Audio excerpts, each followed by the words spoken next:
ನಮಸ್ಕಾರ. ನಾನು ಎನ್ ಕೇಶವಮೂರ್ತಿ ಅಂತ ಮೈಸೂರು ಆಕಾಶವಾಣಿಯಲ್ಲಿ ಕಾರ್ಯಕ್ರಮ ನಿರ್ವಾಹಕನಾಗಿ ಕೆಲಸ ಮಾಡ್ತಾ ಇದ್ದೇನೆ. ಕೃಷಿರಂಗ ಕಾರ್ಯಕ್ರಮದ ಅಧಿಕಾರಿಯಾಗೂ ಕೂಡ ನಾನು ಕೆಲಸ ಮಾಡ್ತಾ ಇದ್ದೇನೆ. ಶ್ರೀನಿಧಿ ನಲ್ಲಿಕಾಯಿ ಜ್ಯೂಸನ್ನು ತಂದುಕೊಟ್ಟಾಗ ನಾನು ಪ್ರಯೋಗ ಮಾಡೋಣ ಅಂತ ಹೇಳಿ ಮೊದಲಿಗೆ ಒಂದು 20 ಪ್ಯಾಕೆಟನ್ನು ತೆಗೆದುಕೊಂಡೆ. ಇಷ್ಟ ಆಯಿತು. ನಾನು ನನ್ನ ಹೆಂಡತಿ ಇಬ್ಬರು ಕೂಡ ಬೆಳಗಾಗಿ ಎದ್ದು ಖಾಲಿ ಹೊಟ್ಟೆಗೆ ಈ ನೆಲ್ಲಿಕಾಯಿ ಜ್ಯೂಸನ್ನು ಕುಡಿತಾ ಇದ್ದೇವೆ.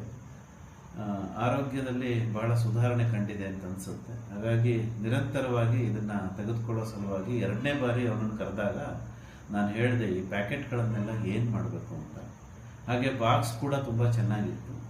ಶ್ರೀನಿಧಿ ಅವರು ಹೇಳಿದ್ರು, ನಾನು ಇದನ್ನು ಮತ್ತೆ ವಾಪಸ್ ತಗೋತೀನಿ, ವಾಪಸ್ ತಗೊಂಡು ನಿಮಗೆ ಹಣವನ್ನು ಕೊಡ್ತೀನಿ ಅಂತ ಹೇಳಿದ್ರು. ಅದು ನನಗೆ ಇನ್ನೂ ಖುಷಿ ಆಯಿತು. ಯಾಕೆ ಅಂತಂದರೆ ನೈಸರ್ಗಿಕವಾಗಿ ಬೆಳೆದಂತಹ ಪದಾರ್ಥಗಳು ಯಾವುದೂ ಮಾಲಿನ್ಯವನ್ನು ಪರಿಸರದಲ್ಲಿ ಉಂಟು ಮಾಡಬಾರ್ದು.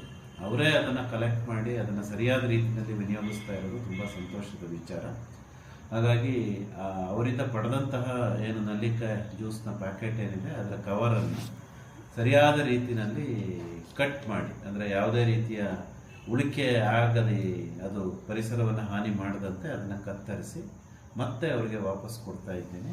ನಾನು ಮತ್ತೆ ಇದನ್ನು ಖರೀದಿನೂ ಕೂಡ ಮಾಡಿದ್ದೀನಿ.